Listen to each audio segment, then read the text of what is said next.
Hello everyone, this is the 7th video in the series of lectures on linear algebra. In this video, I'll explain about what is echelon matrix or echelon form, row-reduced echelon form and normal form of a matrix. So let us take one example, A equal to 2, 1, 3, 5, 0, 0, minus 1, 0, 0, 0, 0, 1. The condition for a echelon matrix or row echelon matrix is that the first non-zero entry of I plus 1th row is to the right of first non-zero entry of ith row. So that is the thing. Suppose if you have taken second row, the first non-zero entry of the second row is minus 1. This is to be to the right of first non-zero entry of ith row. That is one row previous to the second row. That is first row. See, this is the first non-zero entry of the first row. Now second row's first non-zero entry is to the right of the first non-zero entry of the first row. Similarly, if you have, it should apply for all possible rows. So third row, first non-zero entry of third row is 1, that is to the right of first non-zero entry of the second row. So that condition is satisfied. And that first non-zero entry is called as a pivot. That is, the name is so pivotal. Next, second condition is all rows consisting of only zeros are at the bottom. If you have any row containing all elements 0, then that should be at the bottom. That is another condition. So that is the definition of a row echelon matrix. So this is an example for row echelon matrix. Keep in mind, the first non-zero entry of I plus 1th row is to be to the right of first non-zero entry of ith row, and all 0 rows, means all rows containing all entries 0, should be at the bottom of the given matrix. So this conditions makes that any element below the pivot must be equal to 0 because of this, because to the right of the first non-zero entry of the previous row, hence what should be there below the first non-zero entry of the ith row, that should be equal to 0. So elements below the pivot must be equal to 0. That is example for row echelon form of a matrix. Now reduced row echelon form means the first non-zero entry of every row must be equal to 1. Here that was not the condition. You had 2, here you had minus 1. But here the first non-zero entry of every row must be equal to 1. The second condition is the first non-zero entry of I plus 1th row to the right, same as row echelon matrix. First of all, it should be a row echelon matrix. Extra conditions you have to specify. Then third entries above and below the pivot must be 0. This is the difference. Here entries below the pivot must be 0. Here in the case of reduced row echelon form, entries below as well as above the pivot must be equal to 0. So pivot is the first non-zero entry of any row. So the first non-zero entry of any row is 1. Here first row is 1. Below the pivot, it is 0. So that condition is above the pivot, there is nothing actually. Next, first non-zero entry of the second row is 1. Yes, first condition is satisfied. And it is to the right of first non-zero, not the immediate right. There is no condition that it should be on the immediate right. It can be anywhere, but it should be on the right of the first non-zero entry of the previous row. So this is 1. That is satisfied.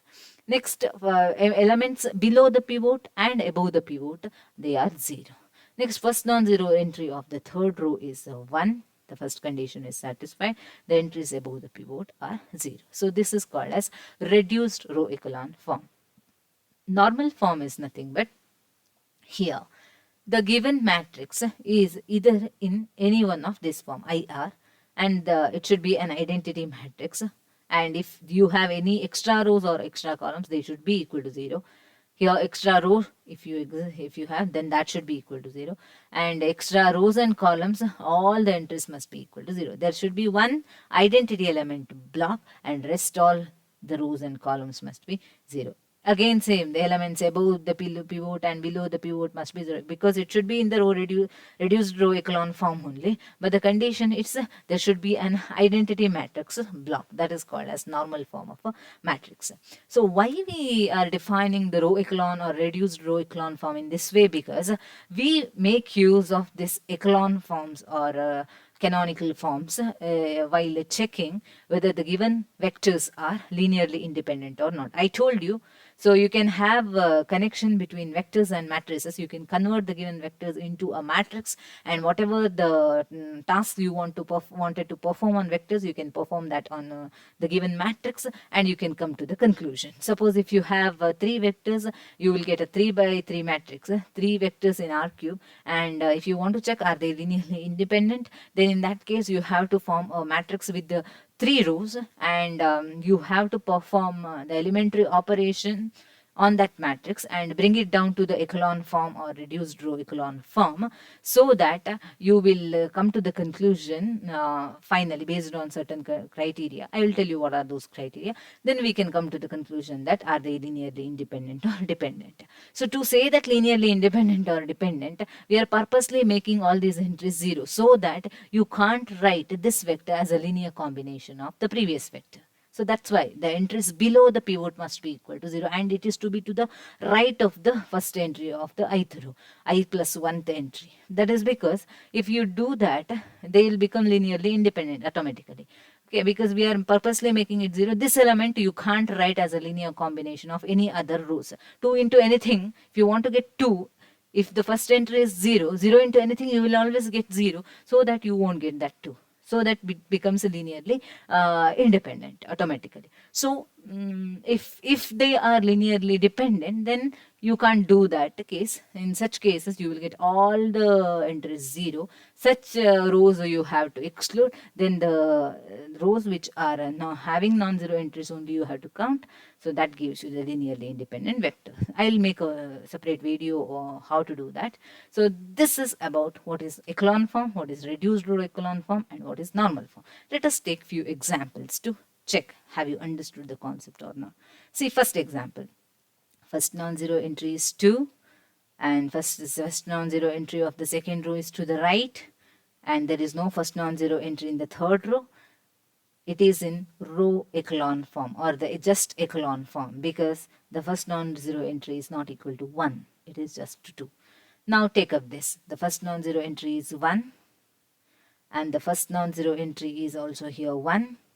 Okay, this is also in row echelon form. Though the first non-zero entry is 1, the elements above the pivot are not equal to 0. Here elements below the pivot are 0, that is satisfied. So it is row echelon form. You know that row reduced echelon form asks that elements below the pivot as well as above the pivot must be equal to 0. So take this. First non-zero entry is 2. There only you can conclude it is echelon form, not row reduced echelon form. And this entry is to the right, that is satisfied. Here, take this. First non-zero entry is 1. The first non-zero entry of the second row is also equal to 1. Elements below the pivot, elements above the pivot, all are 0. And this is also in normal form as well. Then what is the difference between normal form and row reduced echelon form? You may think. This is an example. This is in normal form. This is IR and 0. So now this particular matrix, this is first non-zero entry is 1. First non-zero entry of the second row is also equal to 1, and it is to the right. Elements below the pivot, above the pivot are 0. Okay, this is not in normal form, because in after this identity block, whatever extra rows or columns you are remained with, they should be equal to 0. That is not happening here. But in the row reduced echelon form, that can be the issue, not a problem. That cannot be the issue. You can have 2 and minus 1 extra, but these conditions are to be satisfied. Now this is a reduced row. This is in row echelon form, reduced row echelon form. This is in normal form also. Okay. So now this matrix first non-zero entry is a 3, so it is in row echelon form. Okay. So I hope you understood the concept. In the next video, I will show you how to prove some of the results of linear algebra using the concepts of elementary operations and these row reduced echelon form and row echelon form of a matrix. Thank you for watching.